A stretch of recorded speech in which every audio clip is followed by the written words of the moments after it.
welcome. So, Welcome. greetings from City Beautiful Chandigarh. So, financial disclosures. Next slide, please. Yeah. So, as we all know that in degenerative lumbar canal stenosis, predominantly neurological claudication with or without backache is the issue. Pathophysiology we all know, and in modern scenario, in my hands, and many of my colleagues, including Malcolm, I think endoscopic MIS fusion to address symptomatic instability seems to be a better option in modern times. Next slide. So why do I prefer endoscopic MIS fusion? My reason of preferring endoscopic MIS fusion is to achieve good neural decompression and to have a advantages of minimal invasiveness also. Next slide. So these are the additional advantages when I switch over to fluid when I am very close to dura. And this is a slide courtesy Dr. Sohn. Next slide. So another advantage of endoscopic PLEF or TLEF is patients, usually our patients are of advanced age. There is a multi-level disease. There are associated comorbidities, and there is a high morbidity open spine surgery that we all know. So again, my argument is that minimal invasive endoscopic assisted TLEF, PLEF in above scenario is an ideal option. So as far as decompression is concerned, I think Destendu system can be used. I am a guy who uses single portal endoscopy. So Destendu, I have been using since 2002. Now I have my own miniature Destendu 2. You can call it as arthrospine system, which I am using. Next slide, please. So this is a special tube which I have designed through a single portal.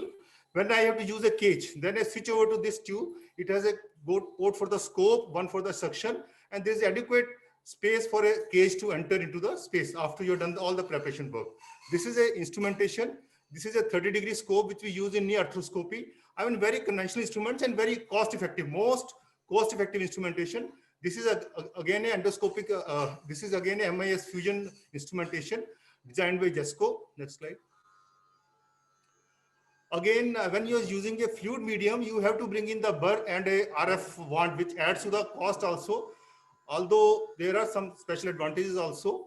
Next slide, please. So this is a long list of advantages that why I use arthrospine system and the distinct advantages of this system. Next slide. So system can be used in various problems in cervical, thoracic, lumbar disc prolapse, in spinal canal stenosis. Endoscopic MIS fusion can be done, and some other indications are there where this system can be used. Next slide, please. So this is a mobile system, same advantages as we have in Destendu system. So there is a mobility which surgeon can use to his advantages. Next slide, please. So I will be sharing briefly about the operative technique. Next slide. So this is a MR of the patient. You can see significant stenosis at L4-5. Next slide. These are the dynamic views. There is a gross instability at L4-5, and this patient had disabling back pain and a neurological claudication. So patient is kept prone with legs straight. Since you have to use AP view also, needle marking of the level by a 18-inch spinal needle. Next slide, please. And you give a 15 to 20 millimeter stab incision in the skin and lumbar fascia. Next slide. Then further process is by a dilator. You can see on the model how dilator is used to detect the soft tissues from the interlaminar window. And over dilator tube is slit. And this is how in the last picture you can see how surgeon performs the procedure while he is watching over the monitor. Next slide. So this is the endoscopic view of dry endoscopy, view of a interlaminar window on a patient and on a model. Now this is a contralateral decompression with a dry endoscopy and a ipsilateral decompression of a with a fluid endoscopy. I'm just sharing this thing. Now this is after surgeon has achieved a good circumferential decompression, then he starts a disc preparation work. Next slide, please. So this is I use this shaver which is used to prepare the disc by and we try to preserve the end plates as much as possible. And this is a final view of the discoscopic view after disc preparation.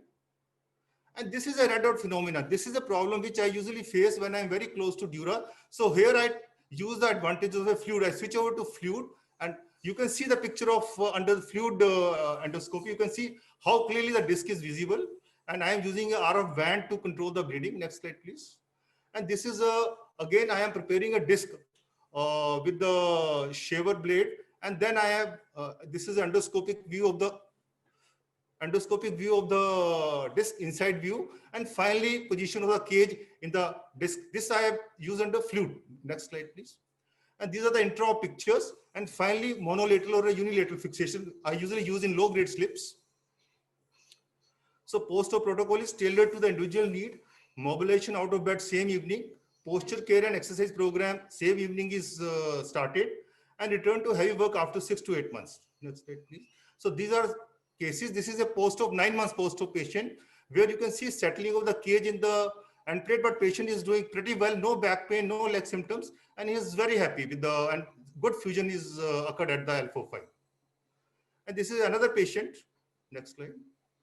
So very small series, about 30 patients in last 5 years. So my fusion is only 2 to 3%. I mean, in my all decompressions, and I have been successfully able to achieve all the patients fused and good relief in back pain and leg pain. Next slide. The complications observed were rod migration in 2 patients, cage extrusion 1, and deep wound infection was observed in 1 patient. Next slide, please. So just to share the advantages, it is similar to as other MIS procedures, and posterior approach, familiar approach to surgeons. There is excellent exposure of the disc space. There are low chances of fuel injury. And it is, since I use monolateral fixation in low grade slips, so it is more minimally invasive and economical also to the patients. Next slide, please. So it is in 18 years, I mean, almost close to 4,000 endoscopies. I have, in addition to discectomies and canal decompressions, I have extended indications of endoscopy into other areas also. And I have taken spinal biopsy under endoscope. I have drained abscesses also. And I have even tried to utilize advantage of endoscope in spinal fracture reductions. And as per this presentation, you can see very small series of 30. I mean, in close to 4,000 cases, only 30 fusions I have done so far. Next. So just a word about learning curve.